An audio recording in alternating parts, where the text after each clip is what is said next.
Boa noite, esta é a grande entrevista da RTP. Após 2 anos a percorrer o longo túnel da pandemia, quando se via finalmente uma luz ao fundo, eis que a guerra eclodiu na Europa, sem aviso prévio e de uma forma devastadora.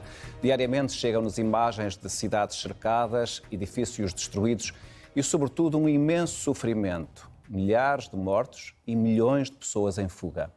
O tema domina quase integralmente o ciclo de notícias, está presente nas nossas conversas e toma conta dos nossos pensamentos. É demasiado poderoso para que possamos ficar indiferentes. Que consequências é que isto tem na saúde mental dos cidadãos? Acordar e adormecer rodeado de imagens de guerra é o ponto de partida para a minha entrevista com o psiquiatra Vítor Cotovio. Vítor Cotovio, muito obrigado por vir à grande entrevista e à RTP. Esta guerra expôs duas personalidades. De um lado, o presidente da Rússia, um homem que está no poder há mais de 2 décadas, e do outro, o presidente da Ucrânia. Era um desconhecido na arena internacional até há poucas semanas e neste momento já é comparado a uma figura histórica como Winston Churchill. No plano psicológico e observando à distância, como é que se pode descrever cada uma destas figuras? Eu diria o seguinte, que é salvaguardando o facto de nós não podermos, ou eu não posso claramente dizer que aquela pessoa é assim, ou sabe, não estou a ver, não estou a acompanhar, mas pressupondo... Analisando, digamos, a imagem pública. Exatamente, isso mesmo, que é pressupondo aquilo que são, quer a imagem pública, quer alguns dados históricos do percurso biográfico destas pessoas, o que é que nós podemos dizer? Ou eu posso dizer, na minha opinião, que é... Em relação ao Putin, muitas vezes quando nós vemos estes gestos temos tendência a dizer uma coisa que nos é mais óbvia, que é aqui está um psicopata.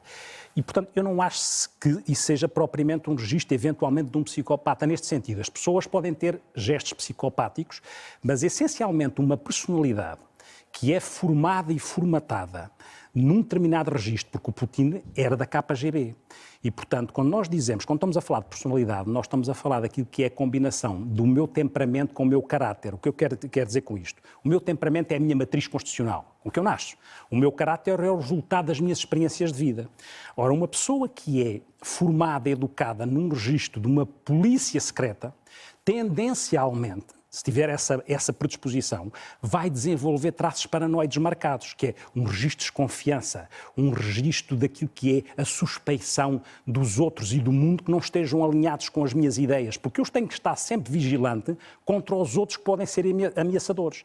E vou tendo este treino progressivo e formatação de personalidade que faz aumentar aquilo que podem ser traços prévios, mas que se podem ou não transformar numa perturbação de personalidade. Não é? Professor, um psicopata é exatamente o quê? Eu vou traduzir. Não sou propriamente professor, não é? Sim. Mas, sim, um psicopata é alguém que, em termos de matriz, naquilo que é a base, é alguém que não tem uma desconsideração absoluta pelos direitos dos outros, viola os direitos dos outros e, essencialmente, não tem remorso com isso. É como se o seu superego tivesse desativado, não tem consciência de culpa.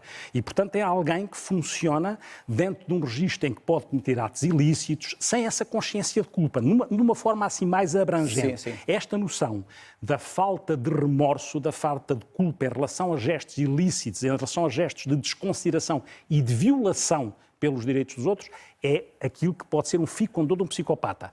Uma personalidade paranoide é alguém que é muito marcado por esta desconfiança generalizada, se as pessoas não alinham com as suas ideias, estão contra ele, e, portanto, é alguém que se pode isolar dentro deste mundo em que, e neste caso, que se quiser considerar este registro de reconquistar um império, é como se misturasse. As posições da personalidade raramente são puras, misturam traços. Podem ter traços psicopáticos, podem ter traços narcísicos. Ora, um indivíduo como o Putin também reenvia para muitos traços narcísicos. Ainda há pouco tempo vimos um comício em que ele estava vestido de uma forma apoteótica, não é? E, portanto... soube-se que era com o facto de uma moda, de uma marca italiana caríssima. Há uma preocupação com a imagem em relação ao indivíduo narcísico, porque é um indivíduo que tem um sentimento de grandiosidade em relação a si e aos outros. Confunde a ideia de Estado com ele próprio. Aliás, em relação ao Putin, peço desculpa de interromper, há fotografias dele em cima a montar um cavalo sem t-shirt. Exatamente. Portanto, um homem absolutamente confiante com o seu corpo. Isso mesmo, esses são os traços narcísicos, ou seja, tem a ver com traços paranoides. Quando nós dizemos que todos nós temos traços de personalidade, que são os nossos, se quiser, padrões estáveis de relação connosco, com o mundo, com os outros, de sentir, pensar e de agir. Um traço de personalidade transforma-se numa perturbação da personalidade quando aquilo é rígido e inflexível e não é adaptativo. É rígido, é sempre daquela maneira e não é adaptativo para a nossa cultura, está desalinhado e tem essa rigidez e essa inflexibilidade e essa dificuldade de gerir os seus próprios impulsos. Esses dados que acabou de referir misturam esta ideia de alguém que é formatado num registro de suspeição com alguém que eventualmente é mais narcísico, porque toda essa imagem é montada no narcisismo. O narcisismo é alguém que tem de si, como eu dizia, uma ideia de grandiosidade. E é alguém que está acima daquilo que é a punição do homem. Só responde a Deus, se quiser, a uma entidade suprema e acha sempre que está acima.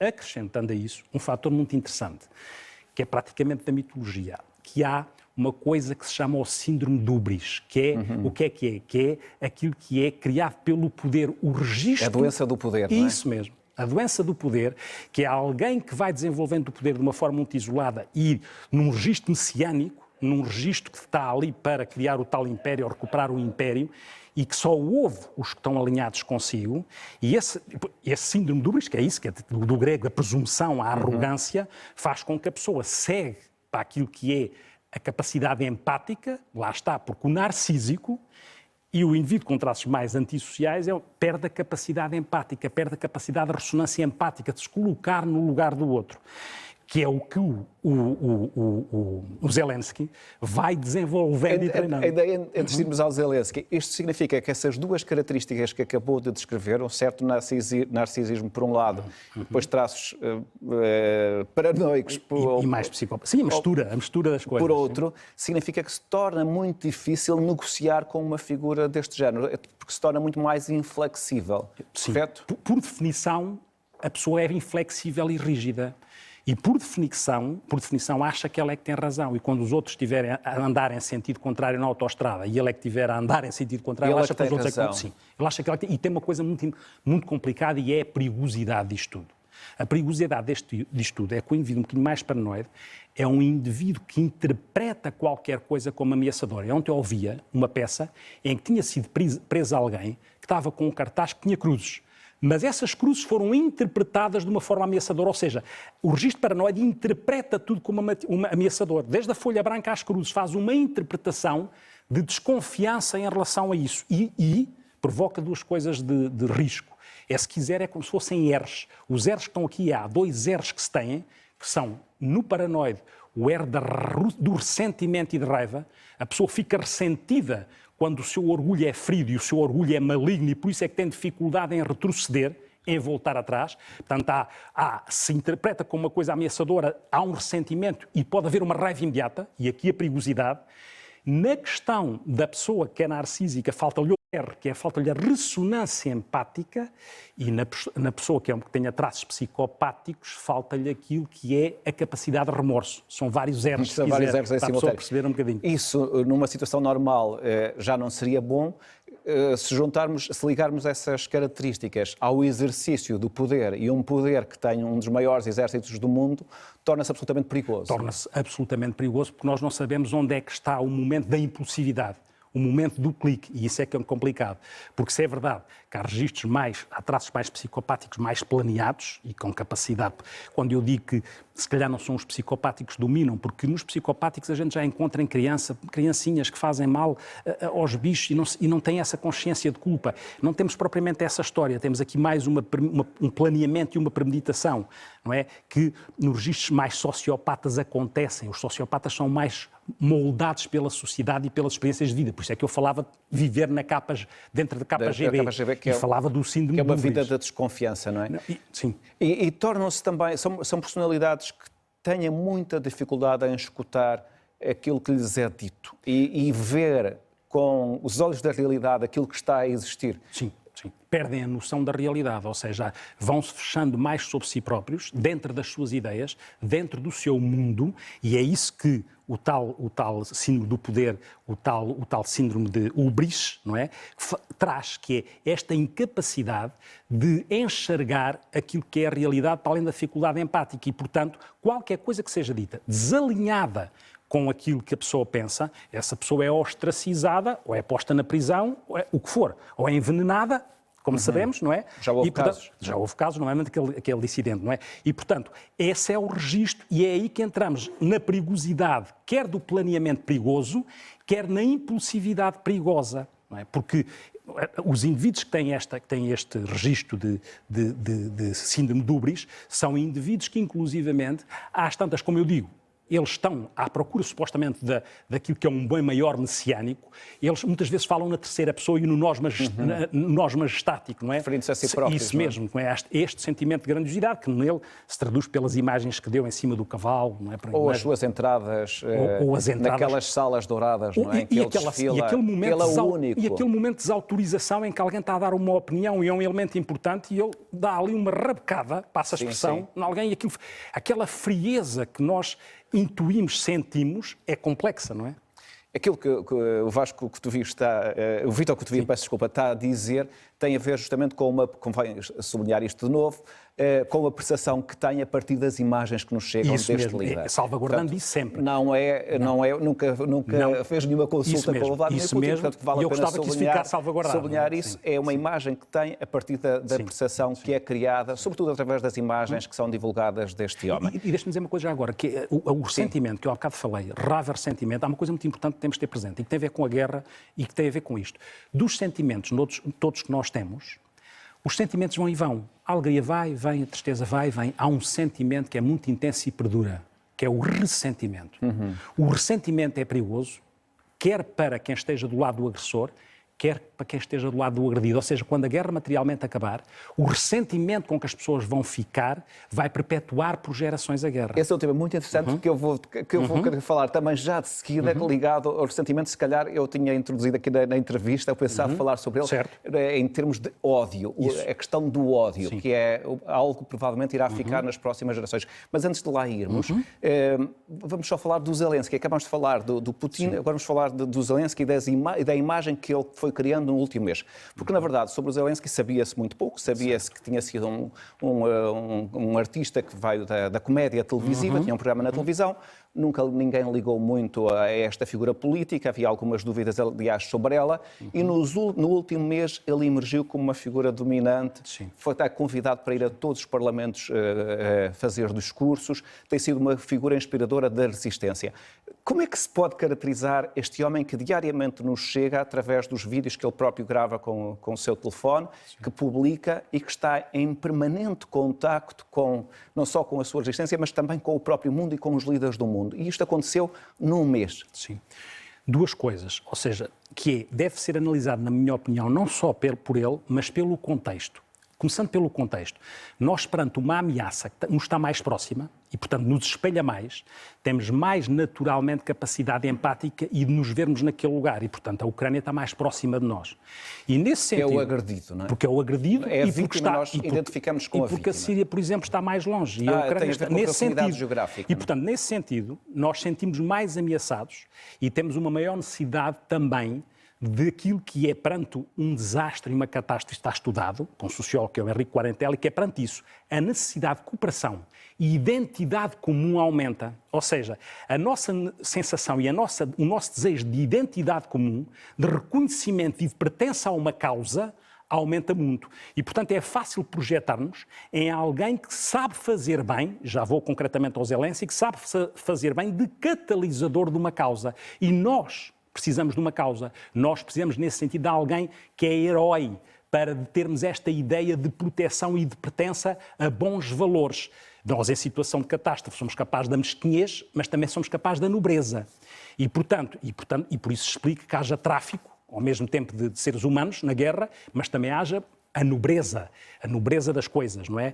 Os gestos heróicos, procurar salvar aquelas pessoas. E a preocupação, inclusivamente, com aquilo que é a nossa identidade. Ou seja, o que está em causa é quando a nossa identidade é atingida, e que é aquilo que o Putin faz, a nossa identidade é atingida, uma nação que até era ainda curtinha no tempo, parece que a identidade comum ficou catalisada e transformada, porque todos nós, o ser humano, precisa de ter a noção de identidade. E ali acabou por ser uma força agregadora, sem dúvida, e constituinte daquela própria identidade. Isso mesmo, porque a identidade é a forma como eu me reconheço e dou a conhecer aos outros e tem todos os valores lá dentro. Não é só psicológico, é social, é cultural, por isso a importância que se dá aos monumentos e à arte, porque a arte também é identitária, não é? Como dizia Stefan Hessel, que teve com a resistência francesa, ele dizia: criar é resistir, resistir é criar. E é curioso como é que nós vemos, mas a viver estas coisas as pessoas preocupam-se em resguardar as obras de arte. Porquê? Porque a arte é história. E a história faz parte da nossa memória, faz parte da identidade. Se é atingido isto, e o Zelensky é um grande intermediário de um catalisador daquilo que é resgatar a identidade, não só do povo, mas depois da Europa, porque se projeta. Porquê? Porque há características da personalidade dele, até pela história, mais uma vez salvaguardando, que eu não estou a seguir Zelensky, mas pela história... Vamos formando uma opinião e uma percepção. Pela história, não é? Pela história temos alguém que, inclusivamente, tinha uma série que se chamava O Servo do Povo, onde ele era Presidente da República. Depois transformou em nome do seu próprio partido. É muito curioso, sabe porquê? Porque essa metáfora vai ao encontro daquilo que é a importância da narrativa do Zelensky. Nós somos seres que precisamos de nos narrar a nós próprios, para dar sentido à nossa vida. E ele consegue pôr a palavra transformadora, o discurso transformador, consegue encontrar a palavra simbólica. O ser humano tem necessidade de simbolismos. O símbolo é como se fosse uma ponte entre aquilo que é a essência das coisas e a aparência das coisas. A gente podia dizer, mas isto parece um bocadinho histriónico, é um indivíduo não sei o quê. Neste momento isso não interessa nada, porque é um momento tão dramático que a capacidade que ele tem de utilizar a palavra, o simbolismo dos outros povos, ele vai dizer nos sítios onde vai discursar, vai utilizar o simbolismo que toca a alma daqueles povos. Vai utilizar Martin Luther King, ele vai utilizar isso, portanto, ele sabe utilizar a palavra no sentido transformador. E, portanto, este caráter simbólico tem um efeito enorme naquilo que é esta possibilidade de nós nos identificarmos. Não é? Internamente e externamente. Internamente, porque, de facto, dá força àquela resistência que se desconhecia o seu próprio poder, inicialmente, e externamente porque vai ao encontro dos símbolos de cada país aos quais ele fala, não é? Seja falar por o Martin Luther King na América, eu não sei se ele sabe de ou a questão do Holocausto em Israel. Isso mesmo, Vítor, eu não sei se ele sabe de coisas ligadas à área da psicologia, mas ele está a fazer tudo naturalmente, não é? E nem sequer exageradamente, ou seja, não há ali um excesso, há um dramatismo assim contido. O que mexe mais connosco, há um conferir consistência àquilo que é dito, para que aquilo... Não é lamechas, desse Exatamente, não é lamechas, até porque ao lado ele depois faz o contraponto, que ele podia ter saído, repare o simbolismo. Ele viveu, há simbolismos marcados. Quando ele diz, quando nos atacarem, verão o nosso rosto, e o nosso rosto, não é por acaso que diz rosto, verão o nosso rosto e não as nossas costas. Para mim essa frase foi a melhor que ele fez em todo este tempo. A Dulce Maria Cardoso fez uma crónica onde chamou os nossos rostos e pegava nesta frase como uma frase poética. Ou seja, o ser humano, que não é só prosa, precisa de poesia para se sentir mobilizado. O ser humano precisa de causas. Ele sabe mobilizar causas. Ele sabe mobilizar o propósito. Não sabemos até quando é que aguenta, mas ele decidiu não sair, ficar. E saiu de representar aquilo que é o seu povo. E mais, no fundo está a representar e a tocar nos nossos símbolos, nos símbolos dos outros países. Eu acho isso interessante, sem dúvida nenhuma. Há pouco o Vítor Cotovi falou da questão do ressentimento e eu tinha pensado colocar-lhe uma questão que tem a ver exatamente com um sentimento próximo que é o ódio. E isto porque na primeira semana de guerra o autor israelita Yuval Noah Harari escreveu um artigo que foi publicado no Público em que ele disse várias coisas e uma das que disse que mais me fez pensar foi justamente esta frase que eu lhe vou ler. Cada ucraniano morto aprofunda o ódio dos ucranianos contra os invasores. O ódio é a mais feia das emoções, mas para as nações oprimidas, o ódio é um tesouro escondido, enterrado no fundo do coração, pode alimentar a resistência durante gerações. Eu achei esta referência ao ódio como um tesouro escondido, uma ideia também poética, por um lado, mas por outro lado é na verdade um sinal de que aquilo que se está a passar, esta mobilização por este sentimento que é o ódio ao invasor, é algo que vai ficar hoje, que está a acontecer hoje, vai acontecer amanhã e vai permanecer por várias gerações, dando uma espécie de identidade àquele povo. Isso mesmo, Vítor. Eu assinava por baixo o que o Harari diz, percebe? Assinava por baixo, porque, de facto, como eu estava há bocado a dizer, os sentimentos que nós temos e as emoções vão e vêm, é natural, mas o ressentimento perdura e é intenso e tem uma força para o bem e para o mal, não é? porque eu concordo com o Harari, felizmente e infelizmente, não é? Mas, para o bem e para o mal, vai fazer com que a guerra, quando acabar materialmente, não acaba no sentido das gerações futuras, porque é precisamente o ressentimento... Vai criar uma memória, por exemplo, nas crianças que neste momento estão a assistir a esta guerra, que vão olhar sempre para a Rússia como o grande inimigo. Eu vou-lhe dar um exemplo de extremos que eu vi em duas reportagens diferentes. Uma é de ontem e a outra é mais atrás. Uma era uma criança, 7, 8 anos, que estava à volta dos pais. O que estava a fazer era, com o dedo, só estava a fazer constantemente a fazer este movimento. E com a boca a verbalizar isto, não é? Numa criança pequenina, não é? Claro que podia-se dizer, noutra altura também pode fazer isto, mas ele está a fazer neste contexto, não é? O outro era ontem. Ontem como é que se chama? Mykolaiv. Ontem em Mykolaiv. Foi atingido, toca-me a mim, foi atingido um hospital psiquiátrico. Em Mykolaiv foi atingido um hospital psiquiátrico. E é entrevistado um colega meu, já com alguma idade, um psiquiatra, e perguntam-lhe, e ele diz, e até foco a imagem, acho que foi muito bem, vê-se as lágrimas por trás dos olhos. Estão à frente, mas é como se estivessem por trás. Um senhor já com alguma idade, mais do que a minha idade, e dizia isto, dizia, o que eu estou a sentir, dizia com alguma serenidade, é ressentimento e vontade de chorar. A palavra ressentimento atravessa aquilo que é a vivência destas pessoas, e como eu dizia, para o bem e para o mal, porque o ressentimento pode provocar a raiva no agressor, ele interpretar determinados gestos como se estivessem a pôr em causa aquilo que é o seu registro messiânico, mas pode alimentar para aquilo que é a resistência, aquilo que são as pessoas que foram os agredidos. E, portanto, eu assinava por baixo... O ódio como um tesouro escondido é uma imagem, de facto, muito forte. Muito fortíssimo, Há pouco o Vítor Couto ia fazer referência que os nossos sentimentos, mas há uns que ficam, outros que têm uma durabilidade diferente. Há um momento em que temos alegria, há um outro momento em que temos tristeza e que passa. Mas, por exemplo, o ódio é algo que pode ficar não só de uma forma permanente, como passar de geração em geração. Não é? Sim. É isso mesmo que eu estou a dizer, porque o que acontece é que as crianças vão ficar, repare... Com esta imagem... Vão ficar com essa imagem identitária, porque quando eu há bocado falei da identidade, disso, nós para ter a nossa identidade, bebe de quê? Bebe da história e da memória. Bebe da história e da memória. E ao beber da história e da memória, o que acontece é que estas crianças estão a assistir a isto e faz parte da história delas e está a alimentar a sua memória. Eu construo a minha identidade na base da minha história, na base da história do meu país, na base da história social, cultural e não só nos meus traços de personalidade. É assim que eu vou construindo a minha identidade e vou ter isto na memória. É muito curioso. Nós estamos a viver momentos distópicos e vão aparecendo romances que já existiam, mas que agora vêm à colação, que são distópicos. Há um romance que é como é que ele se chama? Vou-lhe dizer, chama-se K.Dick, e que são eles. É uma entidade que vai e tem a ver com a resistência à arte, que vai cegando os pintores, que vai queimando os livros, que vai pondo surdos os músicos, portanto, vai tirando, como se a resistência também bebesse da arte e a arte e a cultura fazer parte da identidade. E nesse romance, que é um romance distópico, mas tem muito a ver com isto, há lá uma expressão que eu fixei e que tem, portanto, a base é esta, que é tirar aos artistas aquilo que é a possibilidade deles estarem para a arte e esvaziar a arte e os que resistem, tira-se-lhes a memória para perderem a identidade, não é? E há lá uma expressão que diz que é, se perdemos a escolha, diz um personagem, se perdemos a escolha, perdemos tudo. E, portanto, esta impossibilidade de nós escolhermos, se perdemos a escolha, perdemos tudo. É uma coisa marcante. Estes romances distópicos, que no fundo traduzem um momento distópico.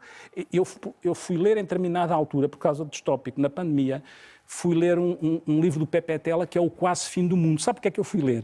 Porque vi uma frase, o quase fim do mundo tem muito a ver com aquele momento também, de repente a civilização desaparece com a coisa, chama-se a coisa, faz desaparecer a civilização. E ficam algumas pessoas que se vão organizando. Há uma altura em que um personagem que é médico, que é o Simbocol, no meio daquele dilema de tomar decisões, alguém diz, mas qual é a decisão? Como é que tomamos a decisão? Não interessa agora, para não perdermos tempo aqui em relação a qual era a decisão. E ele diz uma coisa, estas coisas às vezes simples, ele diz uma coisa que é assim, eu acho que a única regra necessária é o bom senso.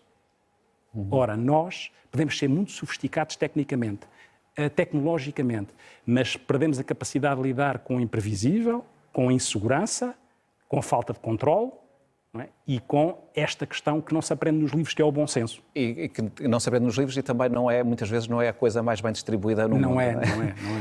Eu agora estava a ouvi-lo e a pensar, a fazer uma pergunta que pode ser provocatória para si, que é o seguinte: nós estamos a analisar um fenómeno complexo que é esta guerra e necessitamos de ter categorias claras na nossa cabeça e simples na nossa cabeça. E quando nós encontramos de um lado um vilão, do outro lado um herói, isso não é a forma mais fácil de tentar compreender aquilo que se está a passar, que pode ser mais complexo do que isso? Sim, é sempre mais complexo que isso. Ou seja, a pergunta é óbvia neste sentido, que faz todo o sentido, porque é assim, porque o ser humano não é, vamos lá ver, o ser humano não vive em opostos. Vitória, deixa-me só interromper para concretizar ainda, para acrescentar isto. E isto é importante que nós... Que nós façamos esta análise e tenhamos estas relações na nossa cabeça para nós próprios nos sentirmos como, não é identificados com a história, mas para nós compreendermos aquilo que se está a passar. Portanto, esta percepção que nós temos que ter é essencial para nós próprios nos enquadrarmos nesta história que está em curso. É porque nós precisamos ler o mundo através dos nossos paradigmas. E é evidente que se acharmos que somos boas pessoas, precisamos de ler as coisas em função daquilo que são os bons e os maus e assumirmos que estamos do lado dos bons. E quem eventualmente tenha outros traços não se importa de assumir que está do lado dos maus. Só que, como disse, as coisas na vida são mais complexas do que isso. Porquê? Porque, obviamente, mesmo entre aquilo que é a verdade e a mentira que se conta, obviamente as pessoas, para atingir os seus fins, de um lado e do outro, também vão contando mentiras. E de um lado também vão dizendo, mesmo do lado bom, para atingir um objetivo também têm que dizer, bom, mas aqui isto aconteceu desta maneira e pode ter acontecido de uma maneira ligeiramente diferente. Mesmo para a comunicação social é um desafio. Onde é que está? Não é propriamente a verdade das coisas, não é? Porque a verdade pode ser uma verdade que é provisória e é sucessiva, vai mudando, não é? É como é que nós sabemos que nós todos, há um livro que é Todos Nós podemos ser psicopatas, para exagerar, não é? Porque nós todos podemos ter traços... É aquela frase de todos nós podemos ser poeta louco, todos temos um pouco, não é? Sim, não, porque no fundo todos nós podemos ter traços estranhos dentro de nós. E, portanto, embora... O que é que acontece? Em situação dramática, em situação catastrófica, dá jeito e bem que nós nos organizamos. Exatamente, até para tomar decisões, naquela história, até para escolher. Não é? Não faz sentido numa situação catastrófica nós não escolhermos de que lado é que estamos, mas escolhendo, assumindo que eu, apesar de estar a escolher aquele lado, que isto não pode ser manicaísta, que eu e os outros também têm lados bons e maus, e se calhar agora um herói vai aparecer amanhã com traços mais histriónicos, por exemplo, e eu posso não achar graça. Mas a vida é assim, portanto, é de facto mais complexa, porque temos todas estas nuances e estas interseções na nossa personalidade e os outros também, não é? E, portanto, temos que ter essa humildade para, assumindo que temos que fazer escolhas, não podemos estar numa forma superficial a querer, bom, agora não vou fazer escolha porque a vida é muito complexa. Não, há escolhas, porquê? Porque há bens maiores, não é? Que se impõem e há decisões que se têm que tomar, não é? Passando agora para o lado de quem está a assistir a este momento histórico, que são os cidadãos, até que ponto nós, vivendo debaixo deste, como eu dizia na abertura desta entrevista, deste ciclo noticioso que está permanentemente com este tema na agenda, aliás, nós próprios estamos a falar sobre isto, não estamos a falar sobre outra coisa, porque é o tema dominante, até que ponto é que isto, para os cidadãos, sobretudo para aqueles que já têm predisposições para a tristeza, para a depressão, pode acentuar esses traços? Pode, de facto, e eu vou encontrando isso ali ou acolá, até no próprio consultório, nesta transição da pandemia para a guerra, porque eu vejo pessoas a dizer, bom, agora que estávamos a ficar um bocadinho mais aliviados, agora o que é que vai acontecer em relação ao futuro? Ou seja, na prática, há algum denominador comum. Primeiro, é evidente que nós temos que ir calibrando as informações, porque verdadeiramente estamos numa sociedade tão acelerada que, na prática, as informações, para além de às vezes darem aquilo que eu chamo uma gordura informativa, não é? Se nós não filtrarmos, e podemos ficar intoxicados, mas as informações são muito aditivas, não são narrativas. Nós tornamos-nos dependentes. Isso, ou seja, por definição. Aquilo cansa-nos, mas nós não conseguimos desligar. Exatamente. Não é? Por isso mesmo, elas são aditivas, mas não são narrativas. Quando elas são narrativas, têm história, nós conseguimos, lá está, o ser humano consegue pegar pelo lado emocional e pelo lado simbólico. Se elas forem só acumulação de dados, de repente estamos num registro algoritmo de vivência e a ser alinhados por algoritmos e por matrizes que nos podem controlar. Agora, o que acontece, quando eu dizia que há um denominador comum, porque com a pandemia ou com a guerra, o que é que acontece? Acontece que há emoções que vieram muito à flor da pele. Uma básica, não é? O medo. O medo que é aquela reação emocional e fisiológica perante uma ameaça iminente. Portanto, há uma ameaça real. Isso é o medo. A ansiedade é a apreensão que eu tenho perante a antecipação de uma ameaça futura que a guerra e a pandemia traziam. O que é que vai acontecer? Vou sobreviver, os meus vão sobreviver, vou ter meios para subsistir em termos económicos, a crise económica vai comprometer e, portanto, esta ansiedade, que é esta antecipação, quer num lado, quer no outro, existem e as pessoas trazem isso. E uma coisa profunda, que é a angústia, que é, então, mas a vida é isto. As pessoas que não viveram guerras sabem da história, não é? Então, mas a vida é isto, mas que sentido é que tem? Então, mas estão a destruir uma... Mas aquelas pessoas não conseguem perceber, não conseguem parar. Isto é tão bizarro que reenvia para um sentimento de angústia. A angústia tem a ver com a perda de sentido. Então, mas isto tem sentido. Enquanto é uma angústia existencial também em algumas pessoas, numas mais que noutras. A angústia neurótica é aquela que a gente tem com os nossos sintomas, não é? As taquicardias e não sei o quê, podemos morrer fisicamente. A angústia existencial é aquela que nós temos com a perda de sentido existencial, de propósito. Por isso é que resgatar um propósito e uma causa consegue equilibrar a angústia existencial da falta de propósito. Porque quando alguém consegue catalisar um propósito e uma causa, compensa a sensação de vazio em que eu posso cair. E as pessoas trazem essas angústias. E essas angústias, repare, pergunta-se, que diabo? Mas aquelas crianças, aquelas mães, aquelas pessoas, eles ficaram na guerra e como é que elas sobrevivem? Outro dia eu dizia isto, quer dizer, se nós queremos dar um propósito a uma mãe, se ela tem filhos, há um propósito quase existencial, não é? Existencial e óbvio. E, portanto, esse propósito impõe-se. É um catalisador que se impõe. E, portanto, as pessoas trazem essas angústias e se não tiverem contraponto, qual é o contraponto do medo? É a segurança. Qual é o contraponto da ansiedade? Criar confiança. Qual é o contraponto da angústia? Criar sentido para as coisas, dar sentido às coisas. E essa preocupação nós temos que tentar ter na medida do possível. Não é? Mas vê que, sobretudo em pessoas que já têm à partida esses traços de personalidade mais introspectivos, eventualmente, mais depressivos, mais tristes, este tipo de acontecimentos tende a acentuar justamente esse tipo de sentimentos. Catalisa, não é? Porque reenvia a pessoa, abre as suas fragilidades. Ou seja, como dizíamos há bocado, as pessoas ao projetarem-se no que estão a viver, e como esta situação está mais próxima, rapidamente sentem-se mais ameaçadas do que se sentiriam se fosse mais longe. Nós temos, para o bem e para o mal, mais de facilidade em nos projetarmos no que é próximo, no que é idêntico. Estas pessoas, para o bem e para o mal, não é? Porque às vezes depois marginalizamos outras pessoas. E, portanto, esta projeção faz com que nós, naturalmente, quase fisiologicamente, porquê? Não é só psicologicamente, é porque nós temos neurónios espelho, que são eles que são até responsáveis também pela nossa empatia. Nós empatizamos com o outro, não por uma questão lógica. Nós empatizamos com o outro porque replicamos ao espelho aquilo que o outro está a viver. E se o outro nos é muito próximo, ativa dentro de nós a compaixão, a solidariedade. Depois temos uma coisa chata, que ela às vezes dura pouco tempo. Portanto, a grande questão é como é que continua. Ela dura enquanto estamos ameaçados e projetados na ameaça. Mas tem isso. E, portanto, ao ter isso, eu estou a sofrer, e se tiver esses traços, esse sofrimento, uma coisa é o sofrimento que a vida dá, outra coisa é o sofrimento transformar-se em patologia. Se eu tiver maior fragilidade nessa ordem, o meu sofrimento pode transitar para a patologia. Quando é muito curioso que nesta fase, sempre que há guerras, sempre que há imagens terríveis, sobretudo as pessoas que trabalham em televisão têm a percepção de que é preciso alguma atenção nas imagens que são expostas, que são divulgadas, porque, aliás, há sempre aqueles avisos a anteceder algumas reportagens, atenção que algumas destas imagens podem provocar alguns... são mais sensíveis, há esta alerta.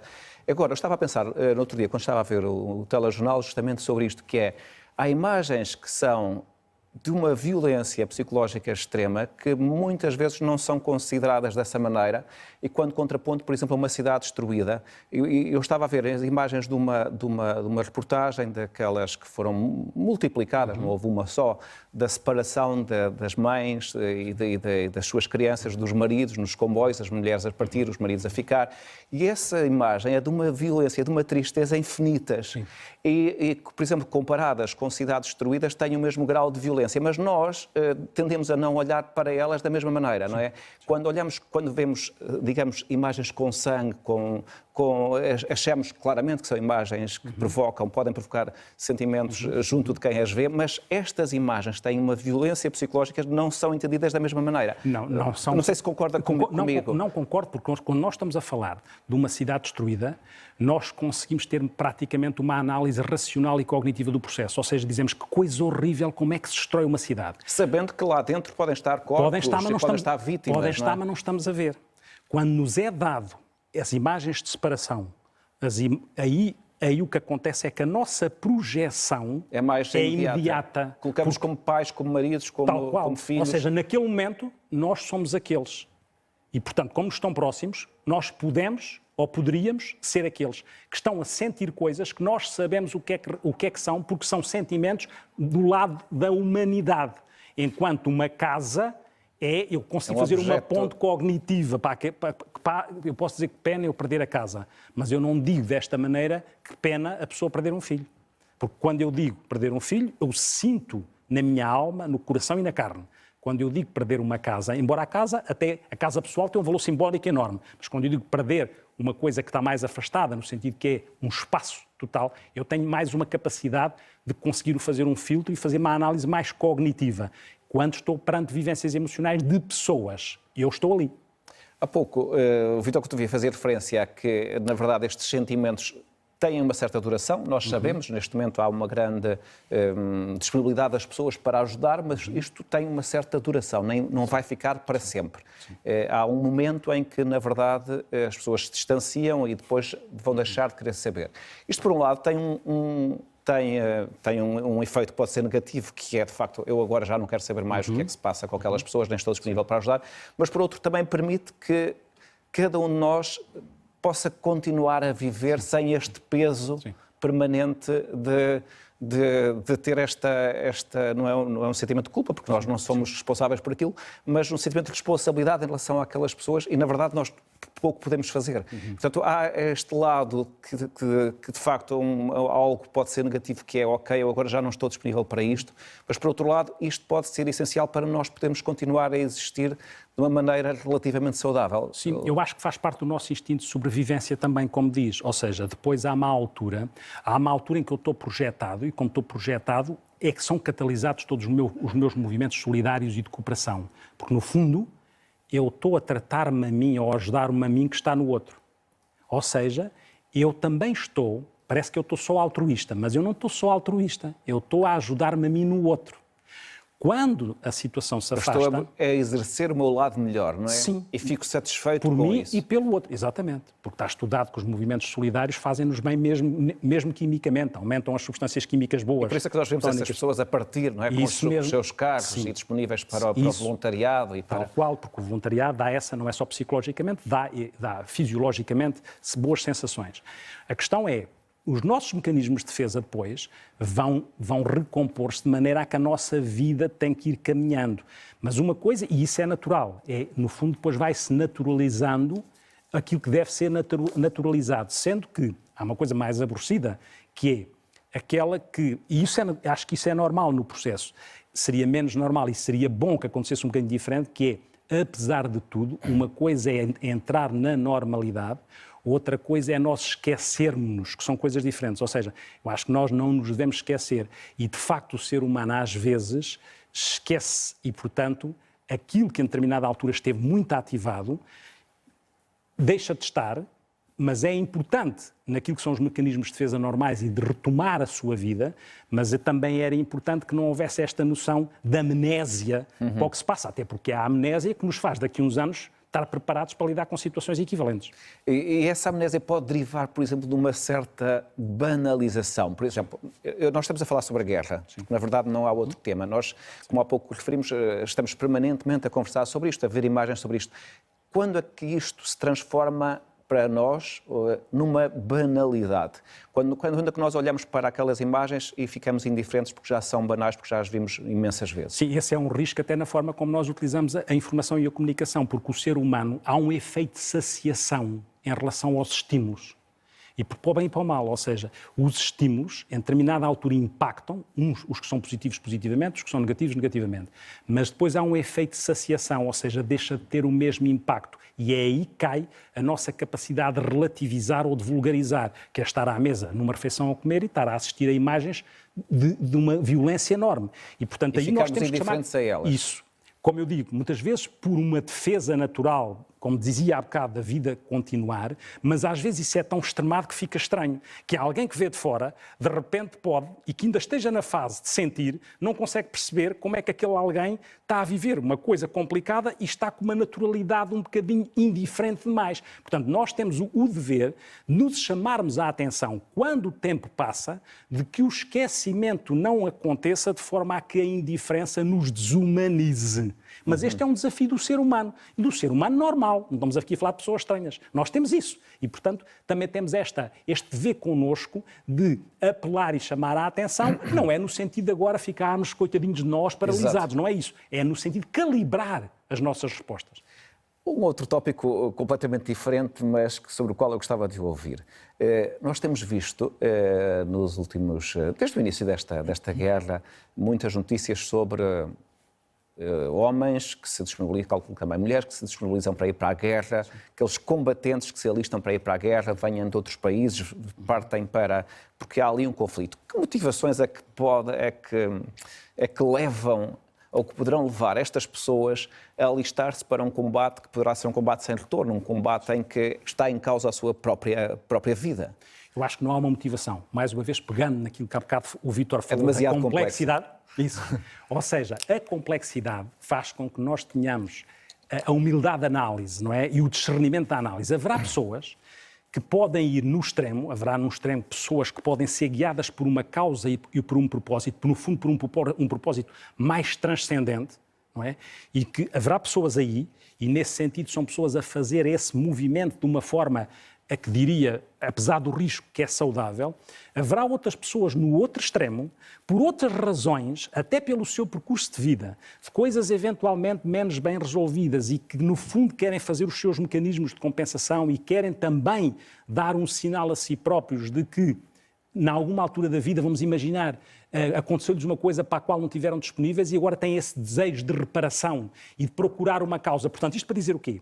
Para dizer que a vida acontece muitas vezes no meio e não nas pontas, mas quando acontece nas pontas é quando existe coisas de extremo. Estamos numa coisa de extremo. Como estamos numa coisa de extremo, acontecem mais razões das pontas. Razões que podem ser superlativas, transcendentes, mas razões que também podem ser nacionalistas e estranhas, que é ir para a guerra para eventualmente alinhar-me com alguém e ter ali uma forma de depois ter acesso a armas, o que for.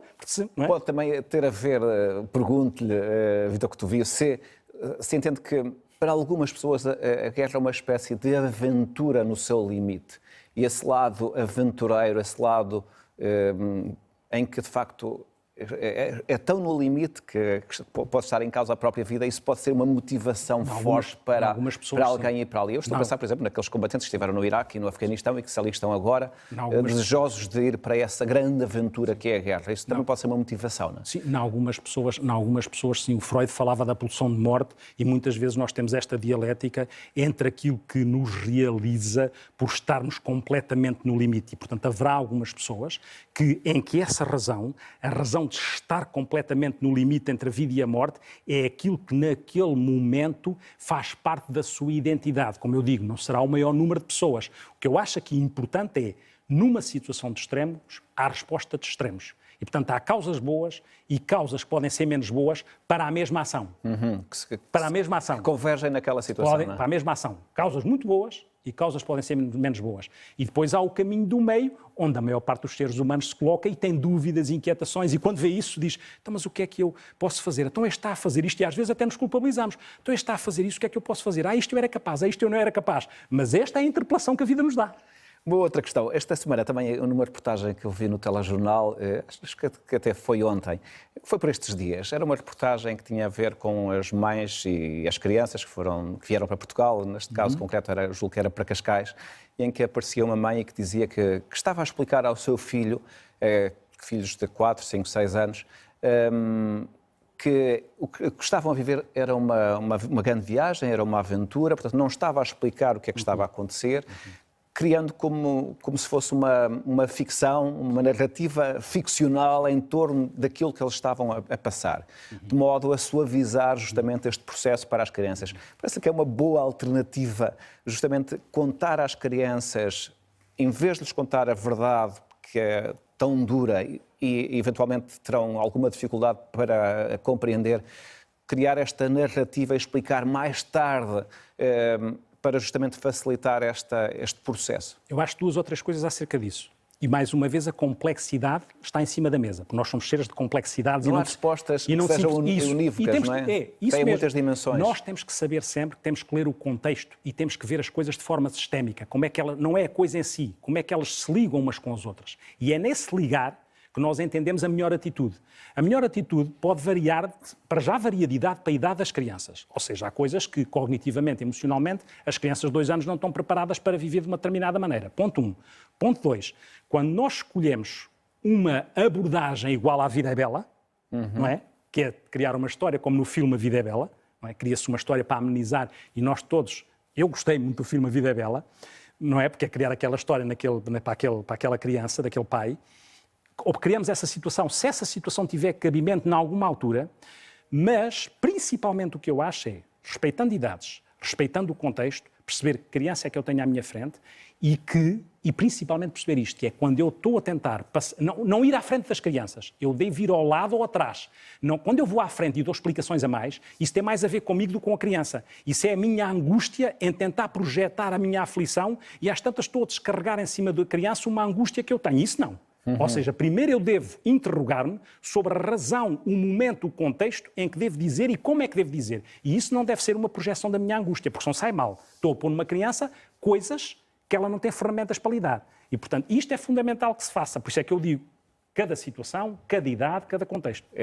Há muitas variáveis nessa decisão. Sim. Esta guerra acontece justamente 2 anos depois do início da pandemia e, na verdade, estávamos à espera que nos libertássemos desse espectro que pairava e, de repente, cai outro fantasma com toda a força sobre nós. Há estudos feitos sobre o impacto psicológico da pandemia. O que é que esses estudos nos indicam e até que ponto há uma diferença entre os cidadãos normais, digamos assim, os normais no sentido em que não tiveram a doença ou tiveram consequências suaves dessa doença e aqueles cidadãos em quem a doença foi de facto muito grave, que os obrigou a ficar semanas em cuidados intensivos. O que é que os estudos nos indicam sobre isso? Existem vários estudos, quer lá fora, Oxford fez um estudo, a Universidade de Minho também, há vários estudos e há agora um estudo também mais recente americano em que vai tentando enquadrar. Há 2 coisas que são importantes ter presente, que é evidente que a saúde mental veio para a agenda à custa da pandemia, mas também é importante uma coisa, na minha opinião, que é nós vivemos numa sociedade em que há um certo marketing existencial. O que é que eu chamo de marketing existencial? É transformar os valores em valores utilitários de mercado. Quando nós falamos da LPTI, ela vale por ela própria, a compaixão vale por ela própria, a saúde mental deve valer para aquilo que ela é. Não é para ser utilizada como valor de mercado, não é como um valor negocial, como se fosse um produto. É confundir o valor das coisas com o preço delas. E nós vivemos numa sociedade em que, às tantas, estamos a mercantilizar as coisas. Isto para dizer o quê? Para dizer que, ao fazer isso, nós podemos, e a importância da saúde mental e dos estudos o que diz é, e temos de ter atenção a isso, é verdade que impacta nas situações, na probabilidade de maior situações de depressão, mais situações de ansiedade, perturbações de stress pós-traumático, e é verdade que impacta, e é preciso ter essa consciência e estarmos atentos e atuar na promoção da saúde e na prevenção da doença. Ao mesmo tempo, não catastrofizar, porquê? Porque também é verdade que atingiu isso, e nós temos que ter essa consciência, mas não temos que dramatizar, porque as pessoas têm potencial de recuperação, têm resiliência, o ser humano tem isto, e portanto também recupera. Embora os estudos apontem para esse impacto, não apontam para um impacto catastrófico ou desorganizado. Apontam para a necessidade... Eu acho que essa sua mensagem foi muito relevante. Sim. Porque não é muito mas é importante. Na verdade, não é? Isso não exclui que nós tenhamos a obrigação e o dever de criar bons serviços, estar atentos, prevenir e promover a saúde mental. E é fundamental que façamos. Mas não vamos ficar nessa lógica como um argumento para defender os... Não utilizar isso de uma forma utilitária, porque senão estamos a desvalorizar verdadeiramente a importância da saúde mental. Mas relativamente a esta questão da saúde mental, existem estudos que relativamente a que grupos é que foram mais afetados pela pandemia, em termos psicológicos? Sim, normalmente o que é que acontece? Quer dizer, nas pessoas que ficaram em internamento e que tiveram internamentos complicados e com a ameaça de morte, os estudos apontam para que nessas pessoas o impacto é maior, porque tiveram convivências mais dramáticas, quer perante a probabilidade da morte, o barulho das máquinas, nos cuidados intensivos, tudo isto tem um impacto, e tem um impacto às vezes em perturbação de stress pós-traumático, que é as pessoas reviverem aquilo sistematicamente, não estando já na situação concreta. Depois, e isso é um grupo ainda substancial? Isso é um grupo que tem algum significado, no sentido, quer dizer, para a dimensão enorme das pessoas, não, mas tem significado porque numa fase existiram muitas pessoas em cuidados intensivos e muitas pessoas com risco, não só elas próprias, mas a assistir aos seus. E isso é curável, não é? Isso é trabalhável. Digamos que não ficará uma doença crónica. Não, e há uma preocupação cada vez maior que é com o chamado long Covid. O long Covid é aquelas pessoas que perpetuam sintomas depois do Covid e que têm ou falta de concentração, ou de memória, ou insónia, ou sintomas de ansiedade, e vão existindo consultas em determinados locais dirigidas ao long Covid para pessoas que ficaram com essas sequelas. Por outro lado, impactou mais, mesmo não tivessem nos cuidados intensivos, nos adolescentes e nas crianças, porque foram amputados de variáveis do seu processo de desenvolvimento, lá está do simbolismo da adolescência, das faculdades, e nas pessoas que achavam que eram mais velhas e não tinham a presença dos outros e que a vida encurtou. Ou seja, para os adolescentes e para as crianças, era como se fosse uma vela que se expande e eles já não podem viver determinado tipo de coisas. Para os idosos, as pessoas mais velhas, é que fosse uma vela que encurtava a vida porque elas não podiam viver a sua vida no resto do tempo que tinham de uma forma saudável. Entalados no meio, estávamos as pessoas de meia idade a tentar responder uns e outros. Mas acabou por responder a esta questão que eu de facto tinha, que era tentar saber se de facto se teria sido mais profundo o impacto nas crianças e nos jovens que acabaram por ficar 2 anos isolados, ou se nos idosos que viram o seu final da vida completamente diferente e começam a imaginar tudo de uma forma diferente porque não era expectável que fosse assim, não é? Que terminar a vida em isolamento. Eu acho que é injusta a comparação, porque eu acho que o que perderam os adolescentes provavelmente vão ter a oportunidade de recuperar. O que aconteceu com os idosos, alguns puderam não ter tempo de recuperar. Eu há pouco tempo, tinha um paciente na minha consulta que me dizia: eu tenho a certeza que o meu pai morreu de solidão no hospital, porque eu não podia ir ver o meu pai, não me deixavam ver, e eu tenho a certeza que, apesar de ele estar doente com uma coisa física, ele morreu de solidão. Era assim que ele me dizia. Mas a solidão mata mesmo? Ou não é apenas uma imagem? Não é apenas uma imagem, porque a solidão tem consequências a vários níveis, e nesse sentido mata, porque a solidão mata mais que o consumo de não sei quantos cigarros por dia, está estudado. Não é? E depois tem consequências, não é? Porque aumenta a probabilidade das demências, aumenta a probabilidade das doenças cardiovasculares se complicarem, aumenta a probabilidade das doenças, daquelas doenças lipídicas e das diabetes se acentuarem. Portanto, nesse sentido, a solidão acaba por matar. Não é? Uma última questão. Nós estamos numa fase, de facto, com muitos acontecimentos, e um dos acontecimentos das próximas que estamos a viver é justamente a passagem, a mudança de governo. Vai haver um novo governo com o mesmo partido. Acha que esta questão da saúde mental, que tem sido muito referida como devendo ser uma prioridade, deve ser uma prioridade do seu ponto de vista do próximo governo e do próximo Ministério da Saúde? Não, isso para mim é claro, deve. Deve não é por nenhuma presunção da minha área. Normalmente entende-se que a saúde mental tem sido tratada como um parente pobre, não é? É porque muitas vezes é uma coisa que nos está mais distante, tem menos poder reivindicativo, é qualquer coisa que a gente diz: isto não me vai acontecer, estar alucinado ou delirando nas doenças mais graves, acontece aos outros e, portanto, lá está. Fica mais afastado, fica mais próximo quando eu vivo em mim ou vivo num familiar meu, mas a saúde mental deve atravessar todas as políticas, até em termos daquilo que se pretende para um país, em termos económicos e financeiros.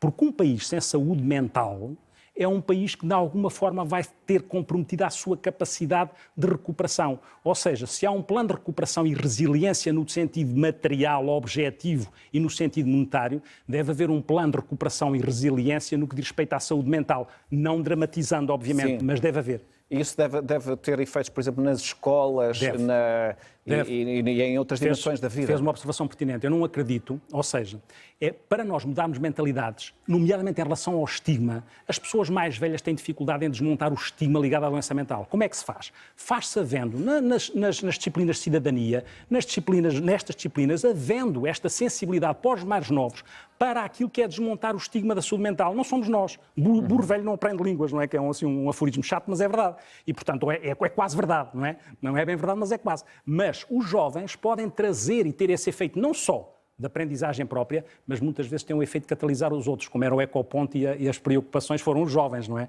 Sim. E dizendo uma coisa, que é no meio disto tudo, não queria deixar de dizer uma coisa que tem a ver com um aforismo que tem a ver com o meu feitio, que há uma frase do filósofo e pedagogo Paulo Freire que eu acho giríssima ou interessantíssima para aqui, que é, no meio disto tudo, que é, devemos ter esperança do verbo esperançar e não do verbo esperar, com tudo o que isto possa querer dizer.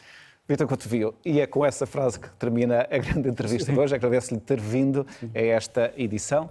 A grande entrevista pode ser vista na RTP3, na RTP1 e na RTP Internacional, em horários diferentes, e a partir deste momento fica disponível em RTP Play. Todos muito obrigado, boa noite. Eu regresso na próxima semana.